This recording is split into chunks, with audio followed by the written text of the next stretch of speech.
Kia ora, my name is Robbie and I'm another white man behind a desk and we are live in Wellington! Yeah! That's right, Wellington, a thriving, successful and beautiful city. Unless we move Parliament, in which case it's dead within the week. But... sorry. But we're not here to talk about dying cities. We're here to talk about the dairy industry.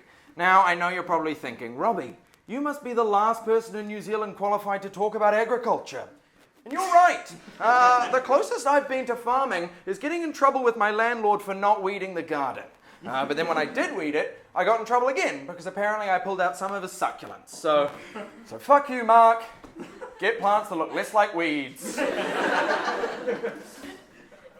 Anyway, we talk a lot about the New Zealand economy here at Wimbad, and there's only so long you can talk about the New Zealand economy before you have to talk about cows. And when you talk about cows, you have to talk about the cow's boss, Fonterra. Okay? New Zealand is the world's largest exporter of dairy products. Every year we process 21 billion litres of milk, and 82% of that is processed by Fonterra, a mega cooperative with an annual revenue of roughly $20 billion. By sales, Fonterra is New Zealand's biggest company by a country mile. So...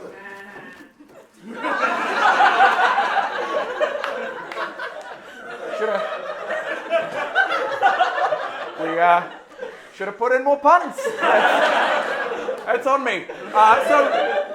So how is Fonterra doing with the weight of our entire economy on their shoulders? Well, as it turns out, pretty bad. You see, once upon a time, back in the 1920s, we had 600 different dairy co-ops, but the industry wasn't keen on competition. So government types just sort of started pointing at dairy factories and telling them to close or join together, until by the 1990s, there were 4 of them covering the entire country. And then they said, we want to become one great big company, which freaked out the Commerce Commission because it sounded like these cow lovers were on the verge of creating a monopoly.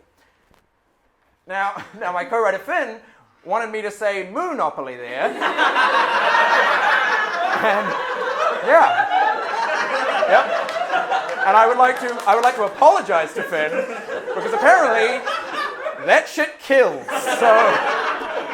So anyway, the Commerce Commission said, this plan is dumb, piss off. And as we all know, the Commerce Commission's decision is final. Unless, of course, Prime Minister Helen Clark happens to be the daughter of a dairy farmer. In that case, the government might come up with a weird compromise called the Dairy Industry Restructuring Act of 2001, which would allow Fonterra to become a monopoly. I cannot believe you're encouraging it like that. I'm never going to be able to write another monologue again. Unacceptable. To become a monopoly with a bunch of strings attached. It didn't matter that it was a convoluted compromise that did well with voters and made no sense, because a convoluted compromise that does well with voters and makes no sense has been the Labour Party slogan since 1939. Now, here is the Dairy Industry Restructuring Act. It is one of the most important pieces of legislation in New Zealand history, and it is also the most boring thing I have ever read.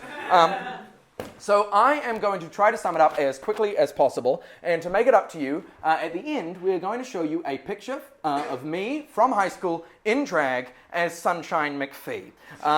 And for the people in the audience, thank you so much for coming. Thanks, guys. That's really nice of you. Okay, ready? Here we go.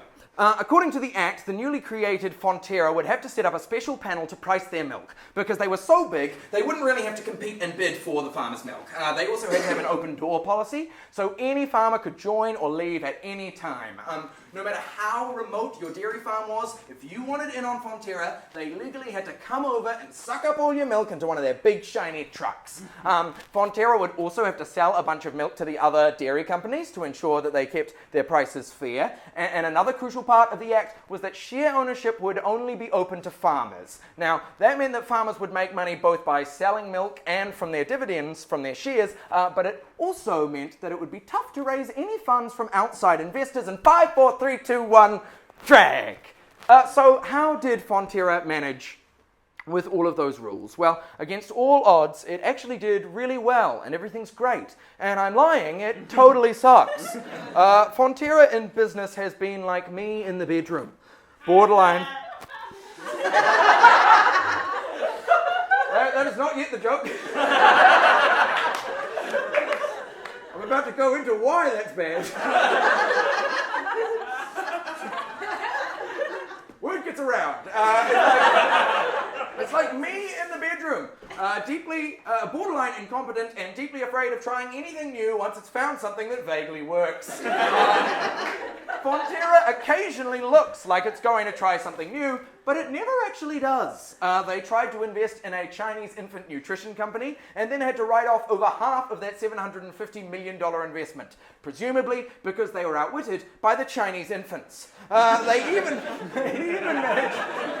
managed to fuck up selling ice cream, the world's most popular foodstuff. Why?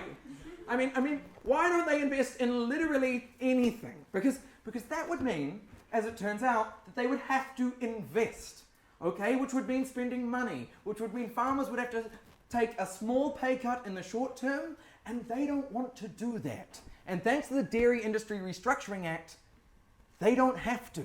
As a result, shares in Fonterra have gone up 28% since 2001, which sounds good until you realize that at the same time, the rest of the NZX50 went up by more than 400%. And while a dairy co-op like Tatua manages to make $22 per kilo of milk solids by turning their milk into nicer things, Fonterra only makes $13 per kilo. And all of this is especially frustrating when you realize that by refusing to invest, the farmers are screwing over the shareholders who are the farmers.